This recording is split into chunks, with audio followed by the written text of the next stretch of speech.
Should you podcast in seasons?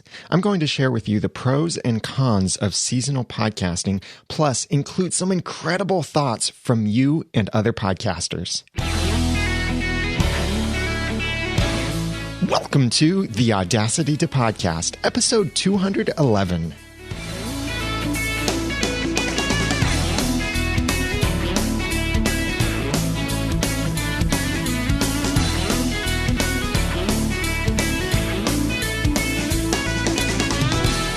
Thank you for joining me for the Audacity to Podcast. I'm Daniel J. Lewis, and this is the award-winning how-to podcast about podcasting. It's where I give you the guts and teach you the tools to launch or improve your own podcast for sharing your passions and finding success. One of the things that podcasters sometimes look at is traditional media, and we do learn a lot of good things from traditional media, as well as sometimes some bad things that just don't carry over into the internet world. I've talked about cliches in previous episodes, but one of those things that is common, especially in TV drama, is a seasonal approach to the content. And some podcasters will apply this to their podcasts as well. I sent out an email to my email subscribers, and you can join that list over at theaudacitytopodcast.com if you'd like to. I asked them for their feedback on this idea of podcast seasons, and I received such amazing feedback from my listeners, from you and from others, that I really want to share all of this feedback that I received. Some great perspectives, some great thoughts. Some of it is a little redundant to certain points that I'll be making, but the way that they word it is fantastic. So I'll be sharing a lot of that great feedback in a little bit in this episode. But first, we need to consider what is a podcast season, really. I think that seasonal content can really have three different varieties. That is, number one, a seasonal publication schedule. Number two, a seasonal presentation approach. And number three, a seasonal production schedule. Publication, presentation, and production.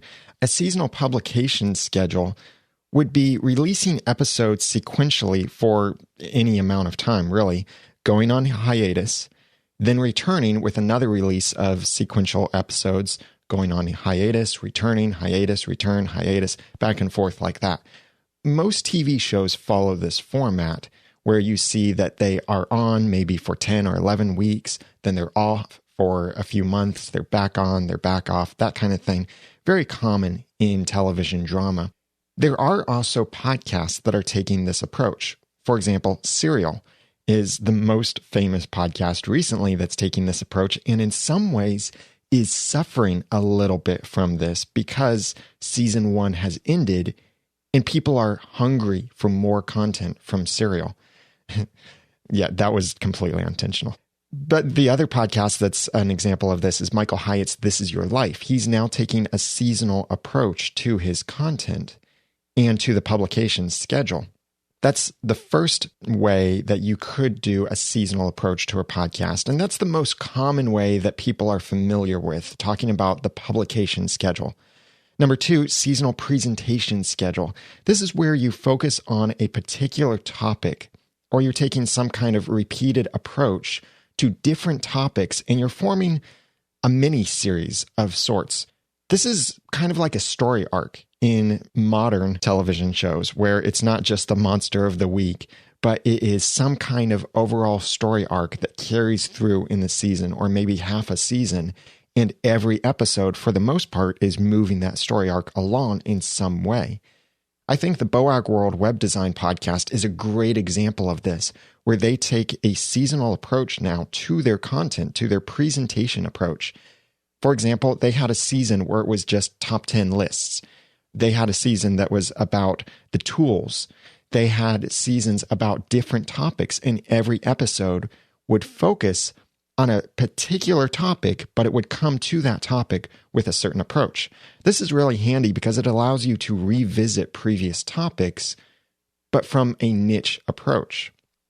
I kind of did this a little bit, although I didn't take any kind of publication schedule change or a break. But when I did my little miniature series of challenging the podcasting assumptions, that could have been a podcast season if I wanted to take a seasonal approach with the Audacity to Podcast. And I could extend that out. Or with the Audacity to Podcast, I could do something like a season for the beginner. And it's a series of episodes talking about how to launch your podcast, or a season for the intermediate podcast or the advanced podcast, or a season about any particular subject, and then cover that across several episodes, and sometimes reapproach the same content like microphones or setting up your website, but from a different perspective that is tailored to that presentation approach. So that's number 2, seasonal presentation approach.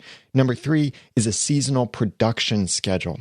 This may not necessarily be something that your audience actually notices with your podcast, but it would be where you're batching the recording and production work and then releasing these episodes over time. You may release your episodes on a weekly or even daily basis, but you may be grouping all of your production and preparation work in a short amount of time, so then you have a lot of other time to take off. This is something else that Michael Hyatt does with This Is Your Life, where they record it in a batch and then they produce it and release it over time. John Lee Dumas with Entrepreneur on Fire also does this, but because he has a daily show, his seasonal schedule for his production schedule is weekly because he has so much content to record and release. But it still allows him the freedom sometimes to just take a few weeks off because he has enough content queued up that's already been recorded, edited. It's just scheduled and waiting in the system to publish. So that's a seasonal production schedule, but that may not necessarily apply to a publication schedule. Your podcast could use just one of these 3 different types of seasons, or it could use all of these or any combination of these methods to have a seasonal approach to your podcast. TV shows also follow this, especially TV dramas, follow typically all 3 of these. They have a seasonal publication schedule, which is usually starting around August or September, ending in November or December, then picking up again usually in March or April or maybe as early as February, and then ending just before the summer. So they're basically taking winter off and taking summer off. And TV dramas, especially nowadays, are focusing more on the seasonal presentation approach, where they have one story arc that carries them through an entire season, or maybe a smaller story arc that carries them through half a season. Like we saw this with the TV show that I podcast about, Once Upon a Time, where now they're doing these half-season arcs. In the beginning of season 3, it was a Peter Pan story arc. In the second half of season 3, it was this Zelena, or the Wicked Witch of the West, basically, story arc approach to the content. And then in season 4, the first half was a Frozen approach. And then in the second half of season 4, well, I won't spoil that for you if you haven't seen the show yet and you're not watching it yet, because the second half of season 4 is coming very soon. So TV shows are doing this, but they're also doing this in a large part because of the production schedule they have to follow. I've heard it varies for different TV shows, but in general, it often takes 10 days to produce a 1-hour weekly TV show. So if you think about that, there's a basic arithmetic problem. If you want to have that TV show continue for every week out of the year, it just doesn't line up. You need more time than you actually have, or you need more resources in some way, more staff, and more staff means more money. So it comes back to that idea of you can have it quick, you can have it high quality, or you can have it cheap. Pick 2 of these. And TV shows often have to go with the high quality and quick, or high quality and expensive, and suffer in other certain ways. But the idea is that they're following all of these, usually, and it is working well for them, or is it? There's some great feedback that I'll share in a little bit on this idea of how TV shows and some radio shows are doing things with a seasonal approach. But the first 2 of these, that is the seasonal publication schedule and the seasonal presentation approach, are the most noticeable to your audience. Your audience really probably won't care much about your production schedule unless it comes into an issue where you're asking your audience to send you all of this feedback for all of these different topics by one particular deadline. And then if they don't get it in, then that's a month or a couple months or however long before their feedback can be incorporated into your episode. That is one area where your audience may notice, but that really depends on how you approach the thing in the first place. So a seasonal publication schedule, a seasonal presentation approach, and a seasonal production schedule. I'll be referring to each of these as publication, presentation, and production in terms of some of the benefits and disadvantages to each of these formats for the podcaster as well as for the audience. Usually, when we're talking about podcast seasons or seasonal podcasting, we're usually thinking in terms of the publication schedule, where you're podcasting for a few months and then you take a month or a few months or maybe just a couple weeks off. That's usually the way people do it. Sometimes your seasonal approach could be a presentation approach where just something about the podcast has changed significantly enough that you're considering calling it a different season. That's what we're doing with the Ramen Noodle Clean Comedy Podcast. I've mentioned before, we just had our 200th episode and we announced that it was finally the end of season 3. The math doesn't make sense at all. What does make sense is the presentation approach. And that is that season 1 was when it was really a solo scripted show. And that season lasted for 2 years with 9 episodes. And I did not do well in podcasting back then. Season 2 was when I got a co-host, and we still focused a lot on the Bachelor approach a little bit and had things like Bachelor Boot Camp and things inside of the podcast. But our approach took more of a storytelling aspect to it and relating our life stories in funny ways. And when we made that decision, I came to discover that we weren't the first people to come up with that idea. There were other podcasts doing that very well, like Nobody's Listening, or it's now called That Story Show with James Kinnison and John Steinklopper. And then season 3 was when I had to ditch the Bachelor idea because I very happily got married and I wanted to move away from that Bachelor perspective into more the life amateur perspective, still telling funny stories from our lives and sharing funny things that we found and funny feedback from our audience. And we referred to that as season 3. And in each of these seasons, we kind of had different theme songs for each of them.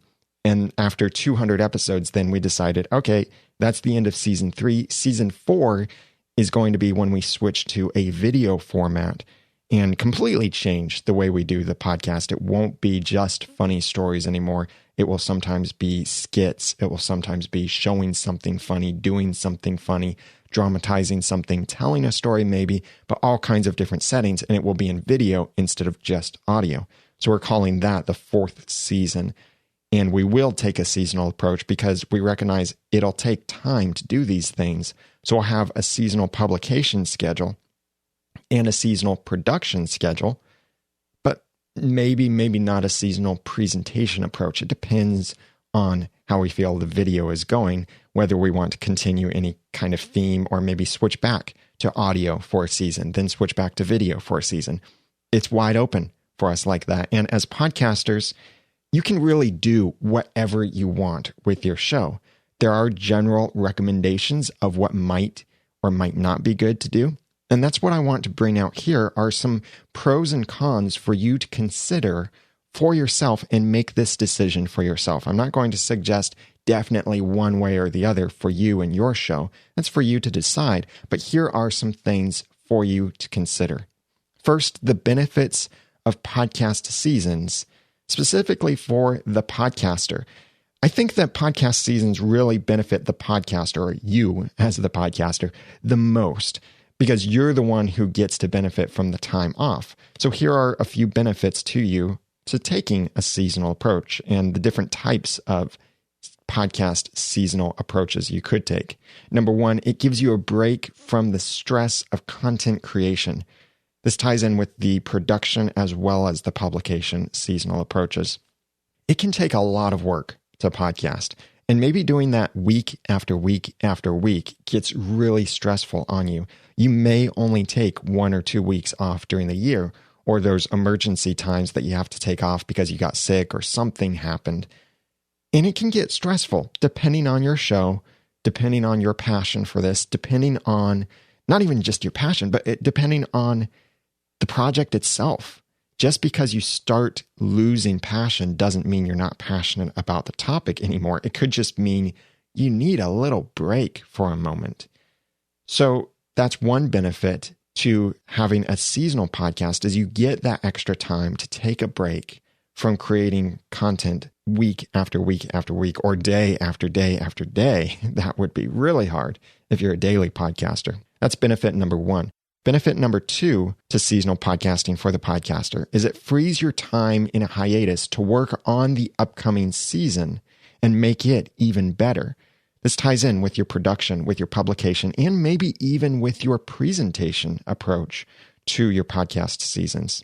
If you finish a season and you announce the next season will return on a certain date, or you just say, we'll be back with the next season, then you could prepare for that. You can put out little teasers. You can have things in the meantime that might feed your audience a little bit, but it's giving you this time to make the next season a much better season.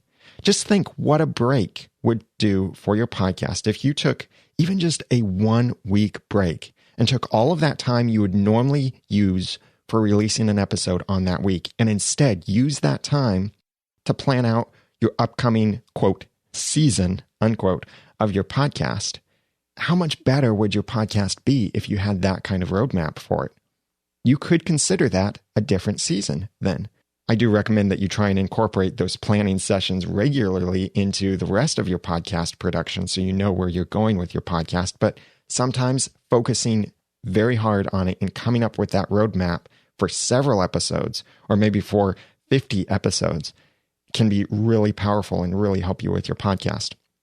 So that's number two, frees your time in a hiatus to work on making the upcoming season even better. Number three, it structures content for multiple miniseries or themes. This ties in with your seasonal presentation approach to your content. You could reapproach the same content over and over, but each time you're doing it in a different season from a different perspective. You could have multiple miniseries, and they could be however long you really want them to be. Each series could be 10 episodes. So you have 10 episodes and then one break. 10 episodes, one break. Or it could be 10 episodes, 3 breaks, 10 episodes, 3 breaks. And every season is really a mini series where you're approaching something in some in-depth way. Or maybe you're telling a story and you're splitting it up into multiple parts. Or maybe you are interviewing guests that fit in a certain niche.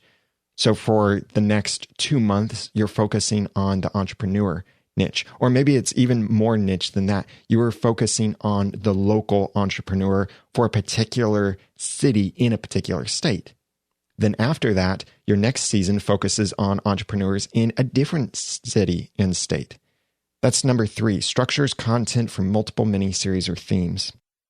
Number 4, opens opportunities to focus on more than one thing. This ties in with your production, but think about how many ideas you have to podcast about. I know as podcasters, it's very easy that once we get into this, we start thinking, oh, I want to start a podcast about this and a podcast about that and a podcast here and a podcast there, here a podcast, there a podcast, everywhere a podcast. Don't do that. You will stretch yourself too thin. You will wear yourself out, and every podcast you try to do will probably suffer if you're spreading yourself too thinly like that. Having a seasonal approach could open that up for you, that you do one season of one show, then it goes on hiatus. Then you do a season of a different show, then it goes on hiatus. Then you do a season of that first show, or maybe a third show, and then it goes on hiatus. So you've got this rotating thing going on. I took an approach kind of like this, at least schedule-wise, with the Audacity to Podcast and the Ramen Noodle during my last year as a full-time employee, because I was realizing with being married, trying to balance a full-time job and run the podcasts, I could not do the Audacity to Podcast and the Ramen Noodle every single week like that. 2 podcasts a week while working full-time and being newly married just didn't work for me. So we decided for a little while that we would go bi-weekly. So 1 week it was the Ramen Noodle, the next week it was the Audacity to Podcast, the next week it was the Ramen Noodle, then the Audacity to Podcast, back and forth like that. We could have taken a more seasonal approach and done a string of episodes of the Audacity to Podcast, then a string of episodes of the Ramen Noodle, that kind of thing. And that can work for you too in focusing on these other projects that you have. And it doesn't even have to be another podcast. It might just be something else you want to do. It could be starting a business or running a blog or producing content in that same niche, but a different style of content. Maybe you have a regular audio podcast. You do that for 3 months, then you pause that, then you start blogging for 3 months, then you pause that, then you start doing video on YouTube for 3 months, and you pause that. Something like that could be an opportunity that would open up by doing a seasonal approach to your podcast production.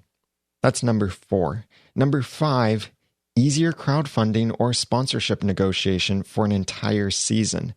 This ties in with your publication schedule that you may be working with for your seasonal approach. You could put it out there for a potential sponsor to sponsor the entire season. So you can say in your podcast, this season is brought to you by so-and-so. And then that really encourages the sponsor to see the long-term effects of a podcast sponsorship. Instead of just the single one-off sponsorship of one episode here or there, they're seeing a more long-term effect. And then for your listeners and for your marketing of that season, you can more strongly promote that particular sponsor for it as well. On the crowdfunding side, if you use a service like Fund Anything or Kickstarter or any of those popular crowdfunding services, they don't allow you to crowdfund for a series that is something that's repeating and repeating and repeating. But you could get on these services to get funding for a particular season and just do it one season at a time as your crowdfunding. Now, there are other opportunities through Patreon, or now Joyride is another one, that does allow you to get crowdfunding on an episode-by-episode basis or month-to-month basis. And those can be great opportunities for podcasters. But the seasonal approach could be fun, too, with crowdfunding, because you could tell your audience, we can't launch season 2 until we raise this much money. You could put out little teasers then during the hiatus, getting people excited about it. But then it is something that you inspire them to participate in that crowdfunding in order to launch the next season. So that's number 5, easier crowdfunding or sponsorship negotiation for an entire season. These are some of the benefits to you as the podcaster if you're looking at podcasting seasonally. Now, the benefits to the audience are quite different. Number 1, a seasonal podcast usually works around lower content consumption times like summers and holidays. Keep in mind, these can be different in different hemispheres. Summer for Northern Hemisphere, like America, is completely a different time from summer in the Southern Hemisphere. So we're used to having a cold winter at Christmas time. And to us, things like snow and pine trees and mistletoe and stuff like that, to us as Americans and Northern Hemisphere folks, really strikes us as this is very Christmas. You know, it's beginning to look a lot like Christmas and all of that kind of stuff. I'm dreaming of a white Christmas. Very Northern Hemisphere types of songs. Well, for people in Australia, Christmas is very different down there. Christmas is, go to the beach, grab your swimming suits and have some fun in the sun. It is Christmas time. So with podcasting, you have an international audience, and you need to keep these things in mind for what works best with your audience. There's some great feedback from that I'll be sharing in a little bit as well. But this can work great for your audience, especially around the holidays, because every country does celebrate some kind of holiday around the Christmas season. Usually it's Christmas, but it might be Hanukkah, it might be Kwanzaa, it might be something else, but it's around that same time in December of each year. So often taking a break from that, and maybe that's for your season, maybe it's you just decide to take a break, but that often works well because it gives people the opportunity to not have to consume something during that time. Television shows do this as well, where around the Christmas time, they release fewer episodes. They wrap up with a mid-season finale. They take some time off. There are many reasons for that, but one of them is that consumption does go down during that time. So if you continue releasing episodes during that time, you might feel more stressed, and your audience might not be consuming all of that content because they're off partying at the beach at Christmas time, or they're off sledding down a hill at Christmas time.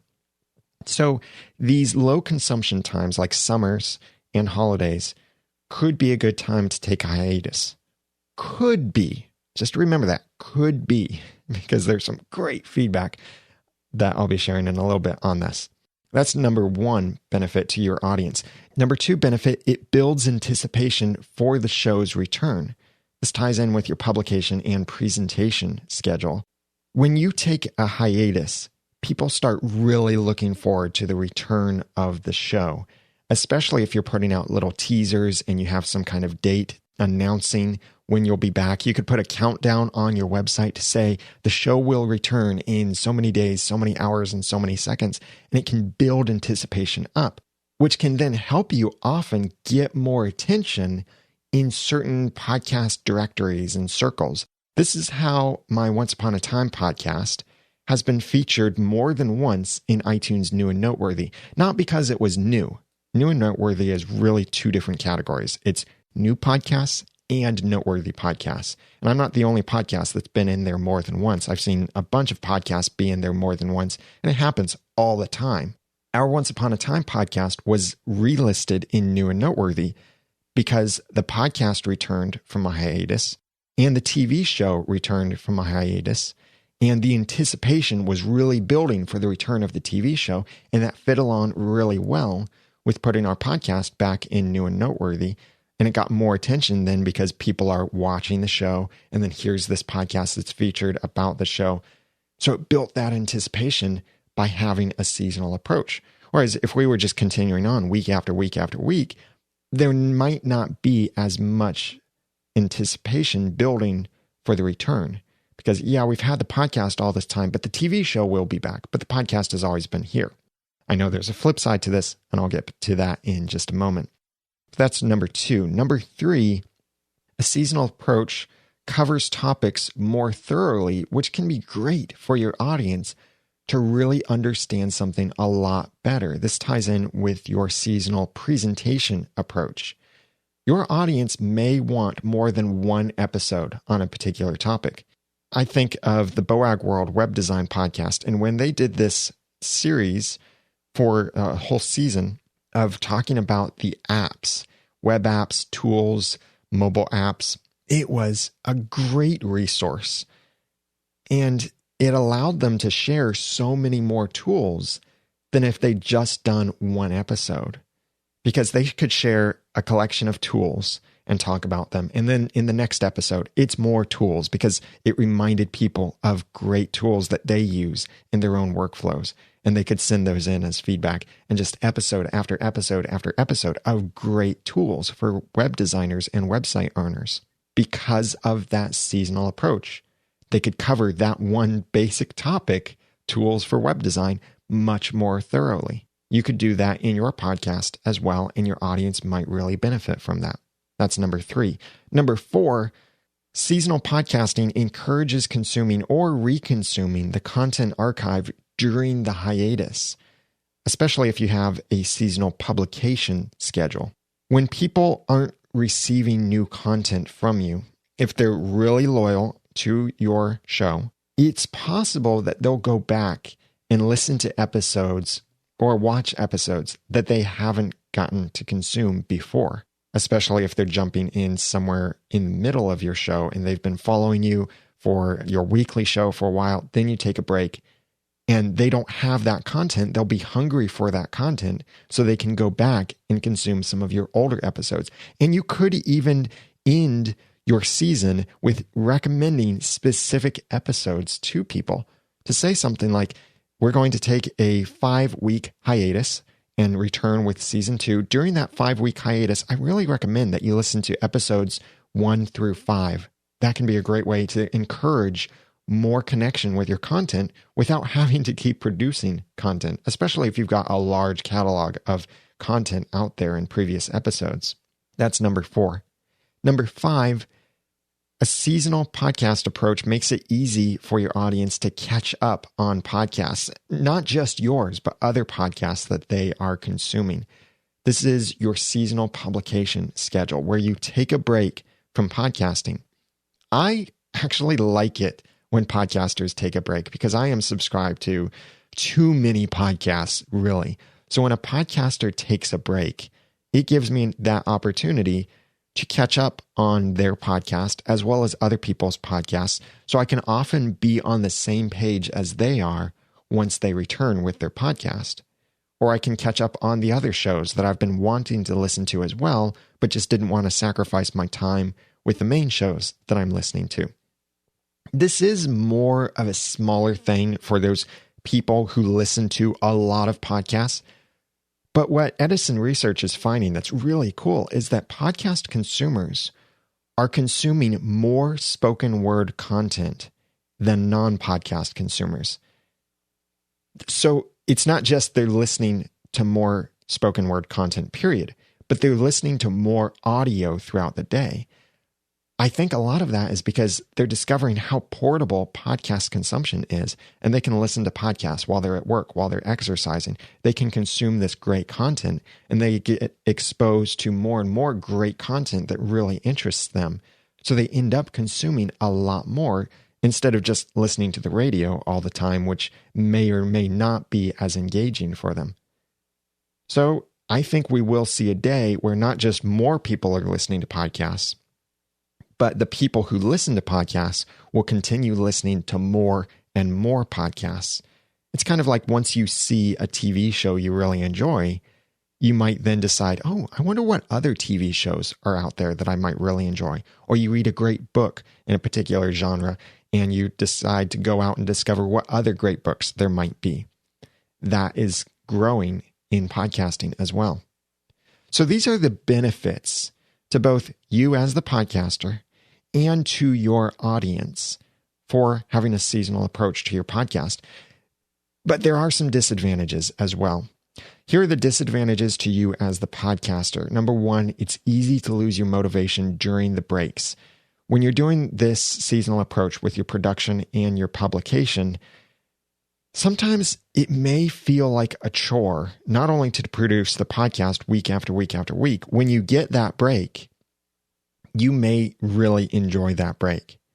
And you may decide, oh, this is just so nice to have this free time. Maybe you filled up that time that you were using for the podcast, and then you start trying to figure out, how am I going to squeeze the podcast into my new lifestyle that I've picked up while I've been on hiatus? And it can often be just too easy to decide, nah, I'm not going to actually pick this back up. That may or may not be important to you, but it is something that could possibly happen, and it is a potential disadvantage to a seasonal approach with your podcast, especially a production or publication seasonal approach. Number two, it might give too much time for you to procrastinate. This ties in with your production schedule and your publication schedule. We joked about this with our Clean Comedy podcast, that when we went on that bi-weekly release schedule, we felt like fewer funny things happened in 2 weeks than in 1 week. And what would typically happen is it wasn't as forward in our thinking for look for funny things, record these funny things that happen, take notes of life that happens that might be funny to share. The same thing with when I was bi-weekly with the Audacity to podcast. I remember saying something like, the quality will increase because I'll have more time to prepare. Looking back, I feel like the quality decreased a little bit because it was not as much a part of my life to prepare for those podcast episodes. It was very easy to procrastinate and wait until that last minute, even though I had 2 weeks to do it, to wait until that last day to actually prepare. Just look at how this works in life. If you give someone a deadline for a project and you say, write this paper and have it to me in 6 months' time, your first thought is probably something like, whoa, I've got 6 months. I can really take my time on this thing. And you procrastinate because you have more time to do it. But if someone said, you have 3 days to write this paper, you're probably not thinking, well, I've got 3 days. I can procrastinate on that. I mean, you might be, but you are probably thinking, only 3 days. I need to get started on this really quickly. having a seasonal publication or production approach to your content could give you that same motivation to procrastinate more. Number 3, you may tire of talking about the same topics. If you have a seasonal presentation approach to your podcast, you're talking about the same thing over and over and over again, but just taking a different approach. And you may feel like, I really want to talk about something different, but I have all of these other approaches I want to take to talk about this same topic. But remember, you don't have to podcast a certain way. It's okay for you to change your mind. I don't recommend that you just change your mind on any little whim, but it's okay to plan these things, to make a shift in your branding, to make a shift in your approach to the content, and to just let people know, hey, this is the way I've been doing it, and I'm going to change it to do it this new way. I'm really excited about this new way for these different reasons, and I think you'll like it too because of these different things. That's number 3. Number 4, seasonal podcasts could be difficult to monetize. This could be in multiple areas of monetization if you're concerned about that with your podcast, like donations. It's harder to collect donations when your podcast audience is not hearing anything from you. They might be wondering, are they coming back? Should I really donate if I'm not going to see them return? They won't hear your opportunities for them to donate or things like that. For sponsorship, this could be difficult too, because your sponsor might not have an accurate picture of how much your show has grown. You might not have an accurate picture either because you haven't been releasing episodes very consistently. If you sell anything like a product or a service through your podcast or as a result of your podcast, that will go down during a hiatus as well. Like with the Audacity to Podcast, I mentioned my SEO for Podcasters course and now my podcast reviews and some of the other products and services I have for podcasters. And if I stopped doing the Audacity to Podcast, I know I would see fewer people signing up for my podcast reviews or buying my SEO for Podcasters course because they're not hearing about it as much. Every episode can be an opportunity to remind people to donate, to visit your sponsor, to buy your product or service. And when you're not releasing episodes because you're taking a hiatus for your season, that means they're not being reminded of these things and your income will go down. That may or may not actually matter to you, and it really depends on how you're producing your podcast. The thing that you could look at with this is if you're just doing a hobby podcast, and for example, you're using Libsyn or Blueberry to manage your hosting, you could downgrade your account. Instead of using that 400 megabyte plan, downgrade to the 50 megabyte or the 100 megabyte plan, that bare minimum during that hiatus. And you can save a little bit of money that way, but you do need to continue paying for your media hosting because if you stop paying, they stop hosting your media. So keep paying, even if it's just down to the $5 a month account with Libsyn. And that keeps your episodes online, and then re-upgrade when you're ready to start publishing again. That's number 4, difficult to monetize during a hiatus. These are some of the disadvantages to you as the podcaster. Now, the disadvantages to the audience are, number 1, it's too easy for subscribers to lose patience during a hiatus and just unsubscribe. There are different schools of thought on this. I don't think your audience will be eager to unsubscribe if they don't see an episode coming out. But there does come a point where, especially if you have not announced your hiatus, and this is why I say it's so important to announce your hiatus or that you're taking a break. But if you haven't announced something like this and they see that there's no episode in 5 weeks or a month or something like that, they might wonder if you're ever coming back, and they may just decide, I'm not really interested in waiting for this podcast anymore. And then they unsubscribe from your show completely. I don't think that happens a lot, but it could happen if your hiatus is longer than a month. There are still podcasts I'm subscribed to. I'm holding out for that episode, just waiting very eagerly, hoping that there might be a bonus episode released in the feed. And alas, there hasn't been in a while, but I do know podcasts that have released an episode a year later. And I'm glad that I didn't unsubscribe from a podcast like that because I received that episode and I wouldn't have otherwise never known that they released that episode. I don't recommend you put your audience through that, though. Number 2, having podcast seasons fails to satisfy an audience when they still want the content. Both of these points that I just mentioned are your publication seasonal approach. When you're doing a podcast about a TV show, it can be very easy and tempting to take a hiatus when that TV show takes a hiatus as well. And it can make sense because the audience will be down. I see this consistently from my Once Upon a Time podcast. Even the time when we continued podcasting weekly during a hiatus, our downloads still dropped during the summer months when the TV show was no longer on TV. And it made sense because it just wasn't in front of everyone's minds. They weren't looking for it regularly. However, an audience is often still eager for that content, especially if it's fan content for other seasonal content. Like for our Once Upon a Time podcast, when the TV show is not airing, the really passionate fans still want content about the TV show. They want to hear spoilers. They want to hear other ideas. They want to theorize about something. They're rewatching old episodes and coming up with new ideas. And if your podcast isn't there to satisfy that desire that they have to continue consuming that content, then they may unsubscribe from your podcast, or they may try someone else's podcast and decide that they like that other podcast more than they like yours and unsubscribe. So it can be difficult to build an audience and maintain an audience if you're taking a seasonal approach with your production schedule.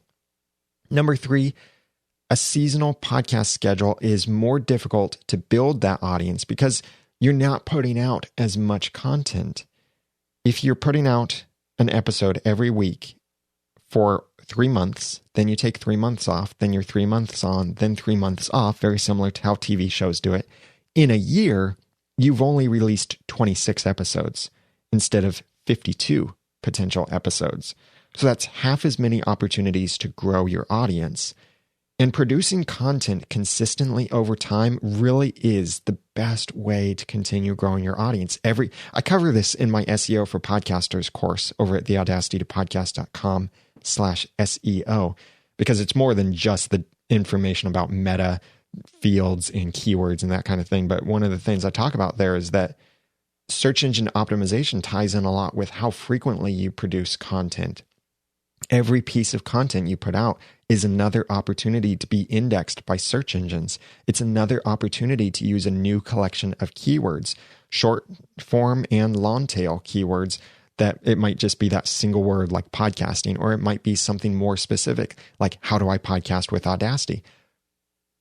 If you're doing a seasonal approach, you have fewer opportunities to release that kind of content to build an audience. And it's hard to build an audience when you're not actually actively releasing content. Number 4, there's also less short-term variety for your subscribers, and it could also inspire unsubscriptions from your audience if you're doing a presentational seasonal approach to your content. They might decide, this top 10 thing, I'm not really a fan. I'm going to unsubscribe for this season. And then they forget about your show.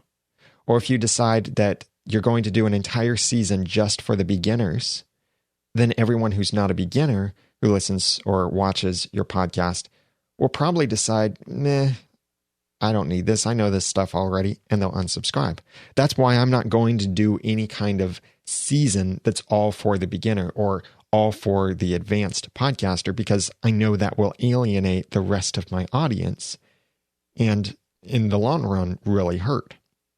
And that's also why when I do a mini series, I try to keep it short unless it's something that can really apply to a lot of podcasters, like challenging the podcasting assumptions. That was just over 10 episodes. And I think that applied to any podcaster out there. But when I did my short mini series, somewhere around episode 44, I think was when I started it, about live streaming, that applies to a much smaller audience. So I kept that to a shorter number of episodes in that mini series. If you do a seasonal approach with your presentation, then you could be alienating a large number of your audience during a particular season and thus lead to unsubscriptions, and you lose your audience instead of building your audience. You might build your audience for that particular approach that you're taking, but then in the next season, you might be alienating every audience member you just brought to your show because the next season doesn't apply to them and it applies to someone else. So you almost have to keep relaunching your show. I'm not saying do actually relaunch your show, but it's as if you're relaunching your show over and over, having to build your audience up again, almost from scratch. These are some of the disadvantages to podcast seasons for both the podcaster and the audience. I'd love your thoughts on these. Please comment on the show notes at theaudacitytopodcast.com/seasons.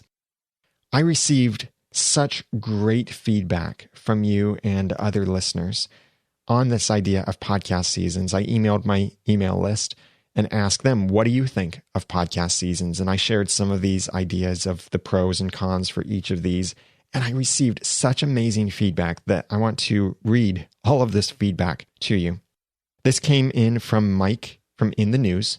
He said, from the point of view of a listener, I don't think I like the idea of my favorite podcasts being seasonal. One of the things that I like most about podcasts, and one of the reasons that I have become a loyal listener of podcasts, is that I feel they are always there for me.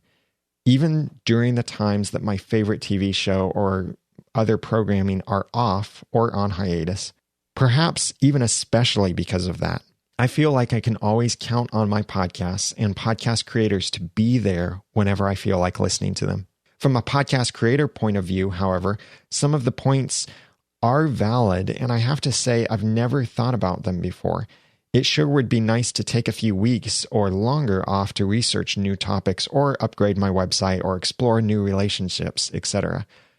I also never thought about having a hiatus build excitement for my show's return, but can see how that might help. I guess I would say that my feelings on the issue are mixed.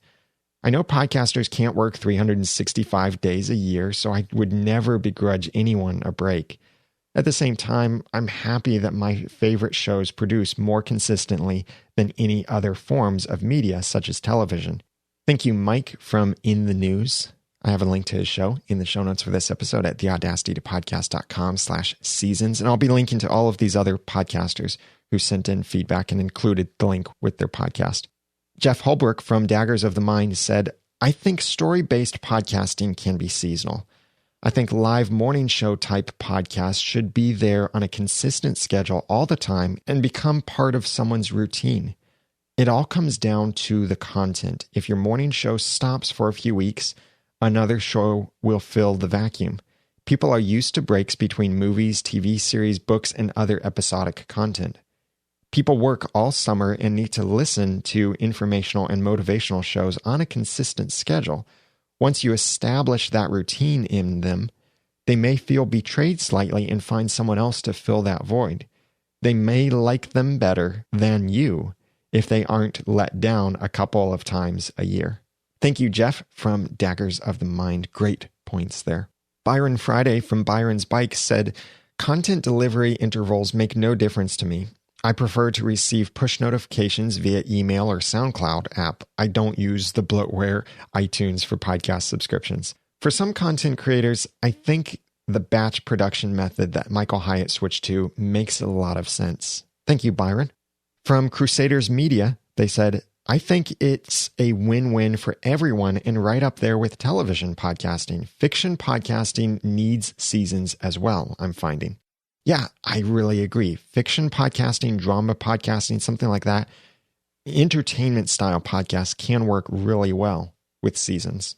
Tom Lemke said, I think the TV season model is a fantastic one for podcasters and listeners, and my upcoming podcast will be following that model with 12-episode seasons.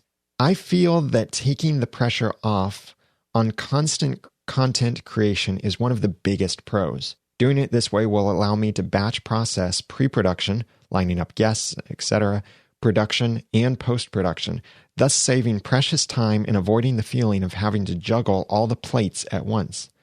A potential con would be not being able to respond to certain trends and feedback along the way, say acknowledging a faster than expected audience growth or putting in advertisers.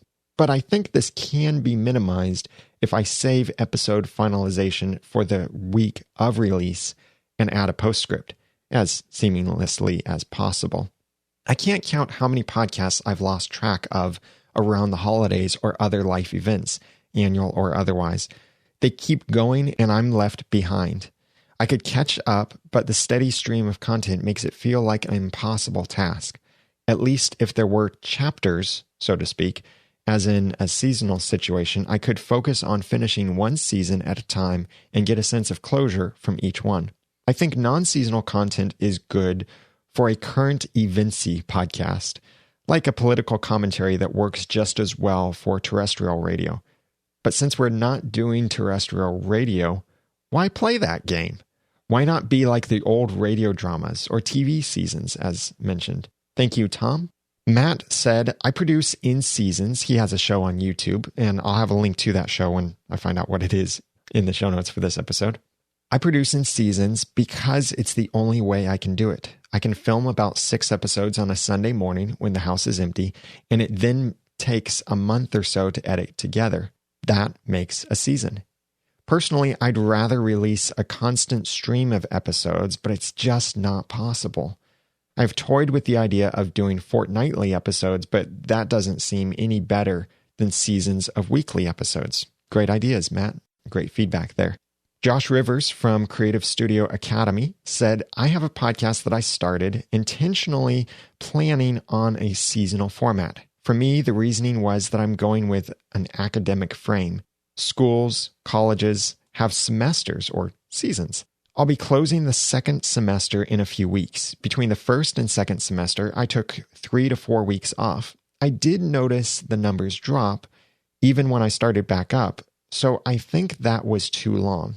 I'm only going to take 1 week off between semesters 2 and 3. I've also started to use the idea of semesters or seasons to concentrate on a particular topic.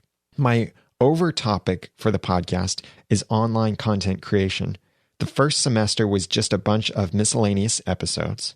The second semester primarily focused on blogging, with a little of about websites, what pages to have, design, layout, etc. The third semester will primarily focus on podcasting. Part of my podcast deals with testing things and seeing how they work, the quote studio, unquote, part of Creative Studio Academy. So I'm trying different things beyond the quote normal, unquote, ways. I don't have a big following, but that is largely due to lack of effort in that area. This is something I plan on working on more soon. Seasonal podcasting in general, I think that seasonal podcasting can work well with TV show podcasts, podcasting along with the show airing. Having a few podcast episodes between seasons or mid-season breaks, and he said, once upon a time is killing me. Yeah, it's killing me too. Can be beneficial to keep in touch with the audience and bring new revealed information, bonus interviews, or additional perspective. Like we just watched something and we noticed this cool thing. If other genres were to do a seasonal format, I think it would be best to only have a week in between seasons, or maybe no break, just a change in topic, etc. Generally speaking, I think that listeners can understand if a podcast needs to take a week off every once in a while. And as long as they are aware of it, they can deal with a week off. A break that is longer, especially if they don't know how long, can hurt the growth of the podcast. Thank you, Josh Rivers from Creative Studio Academy. Great thoughts there. John from Arc Reactions podcast said, relating to the seasonal podcasting, we do it for Arc Reactions podcast. First reason is so that Dylan and I can get caught up on our buffer. For the first 2 years, we were releasing every 2 weeks, and we started with an 8-episode buffer. By the end of season 1, we had 6 in the buffer, and were able to bring that back up to 8 by season 2. After season 2, we have 4 in the buffer. Now, at the end of season 2, we made a decision to reduce Arc Reactions podcast to a monthly release schedule so that we could work on other projects. Almost immediately, we picked up the podcast Bat Books for Beginners on the batmanuniverse.net, and here it is, February, and we have been working furiously to get our buffers built up for both shows. I want 4 for each, or 8 total, like we have done for just Arc Reactions when it was on a 2-week release schedule. Second reason for the hiatus is that Dylan and I get busy during the holidays. Our season ends the middle of November and we pick back up at the beginning of January. I travel to family during the holidays and it is difficult to keep up with covering the material and finding recording times that work for both of us. Third reason is that I believe the audience also gets busy around the holidays and this allows them to stay current with the show when it returns in January, or not have as many episodes to catch back up on. The last reason was that it allows us to tackle bigger projects with the hiatus if we are not behind and needing to catch up on a regular-sized content. What we do with Arc Reactions podcast is review comic book story arcs, usually 6 to 12 issues. But there are very large arcs that we have tackled in multiple parts or used the hiatus to work on. The first episode of this year, Planet Hulk, was 24 issues long. This is very difficult to do in a 2-week timetable. Our process is to read the issues twice, summarize the story, develop talking points, and then record. That is doable on a 2-week timetable for those shorter arcs. Thank you, John, from Arc Reactions Podcast. Gary Fawcett from Kiwi Mana Beekeeping said, we have a seasonal podcast. We only operate it during the bee season.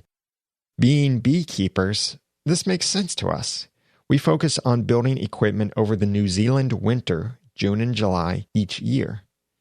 What we find is that most of our listeners are in the United States, so the seasons are all the wrong way around. But that could explain why our American listeners go up in the American winter. I see the importance of having a break, and after a long bee season here, we need a winter break. What I might do is release evergreen content over our break, probably interviews to keep our listeners coming back for new content. And that's from Gary Fawcett from the Kiwi Mana Beekeeping podcast. Garrett M. Peterson from Economics Detective Radio said, I can think of an advantage to the seasonal format. It makes crowdfunding easier. Kickstarter doesn't allow ongoing projects, but breaking a podcast into seasons turns it into a series of discrete projects that can potentially be funded through a series of Kickstarter campaigns. Thank you, Garrett. Great idea. Something I didn't even think of at all from this. Jason Bates said, my thoughts are that if your podcast is for entertainment value only, then you can get away with seasonal, kind of like a play or an improv type of podcast. Since most podcasts are informational and we are on the same line with news, then I think that seasonal would not work. Jeremy said, I'm not sure what I think about seasons for podcasts, but the assumption of the TV industry that viewership goes down during the holidays makes me question their reasoning around that theory. So I guess I think seasons may work for some content, but not most content. Does viewership go down around the holidays? Or does the fact that almost no new content is released during the holidays cause viewership declines? I mean, Christmas Day is typically the best box office day of the year for the movies. And if it isn't, that is because the 4th of July is a better performer. Summer box office is also better than winter box office generally. So the question raises its head again. Is that because there is so little fresh content for TV? Back in the early days of television, when the at most 3 over-the-air channels covered the local MLB team during the summer, it made sense to reduce the production costs by not producing new content during the summer because there was no competition. But today, a lot of networks launch shows that become hits in the summer. NBC will soon be bringing the summer show The Night Shift back for a second season, and it launched in the summer. Breaking Bad was a summer show that became a hit for AMC. There is such a dearth of new content in the summer, you are almost forced to not watch television. And the same thing too, side note here for me, the same thing too with Under the Dome. That's a show on CBS that releases only in the summertime, and we have a podcast about it over at underthedomeradio.com. Back to Jeremy's message. So is this the ultimate chicken and the egg scenario in terms of viewership? Having said that, if you launch seasons the way John Lee Dumas would launch seasons with a new feed for each season to maximize new and noteworthy exposure, or at least attempt to do so, I could actually see a pragmatic benefit to the process. Side note on that, that's actually not what John is doing. not just relaunching for the benefit of New and Noteworthy. It's because John is putting so many episodes out there that he can't have more than 300 episodes in a single iTunes listing. And he has more than 300 episodes. So he launches these sort of seasons or a batch of episodes so that people can still find that timeless, older content. You can have more than 300 items in an RSS feed, and people can download it once they're subscribed. But the iTunes store is limited to 300 items. So anything more than 300 won't be found with a search. So you're missing out on search engine optimization there. Check out the audacitytopodcast.com/SEO to learn more about that for podcasters. Thank you, Jeremy, for those great and challenging thoughts. Seth Ressler said, "For a long time, I rejected the idea of seasons out of hand because the conventional wisdom was that the audience would drop. However, now that I am taking my podcast on the road and combining multiple interviews into each episode, I am essentially moving from an over-the-phone WTF style format to a This American Life format. Weekly or even bi-weekly episodes simply aren't possible. In short, I'm opting to increase the quality and decrease the quantity of my podcast episodes. One big factor, I do not do a podcast that is driven by current events. As a result, my podcasts have a long shelf life. This is a major factor in my decision. The other factor was the success of Serial. I view it as a watershed moment for podcasting, and it has led me to believe that now is the time to invest in a higher quality product. Great thoughts, Seth. I really agree. Now's the time to make a higher quality product. And lastly, here from Rhea Windcaller from the Leading Chaos podcast, said, not only TV uses seasonal trends, fashion is seasonable. Craft beer drinkers are trained to look for seasonal releases. I write about craft beer part-time, and so does wine, and now I expect cider will do the same. Restaurants work with seasonal offerings. For my full-time work as a conflict management consultant, I see seasonal trends on behavior and offer that advice and reminder to be aware to my clients. This type of consumer rhythm works well for all and provides a bit of welcomed excitement. I started Leading Chaos podcast specifically on September 11th to commemorate the day and plan on offering a special podcast annually for this day. Since then, I have played with interviews and provided both content and 2 ongoing series. Currently, I am reading my nonfiction book on the topic of conflict management, and I hear that listeners like the part 1, part 2, part 3, and so on model. This way, they can go back to episodes as needed without feeling overwhelmed by the content, and it works really well for me, too, in formatting and design. I considered for a moment today that I should podcast on the current weather and how to manage the chaos of snow. But we work with a global audience, and for some, it is now summer.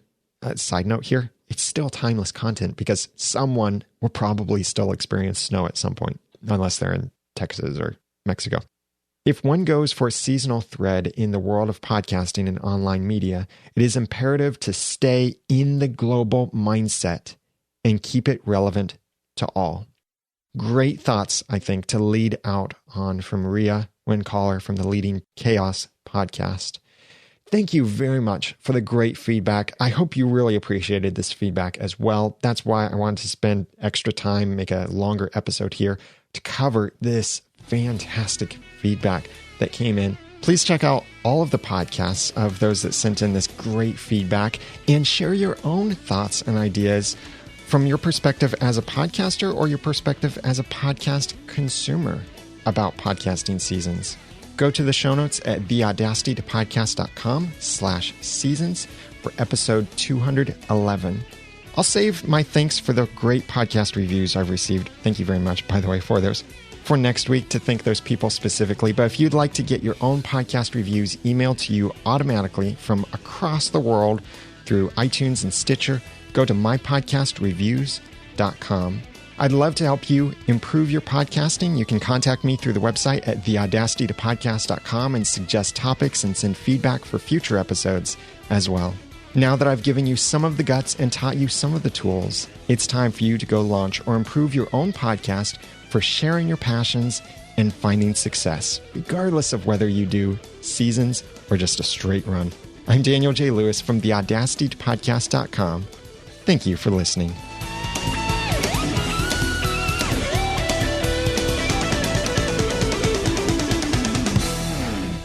The Audacity to Podcast is a proud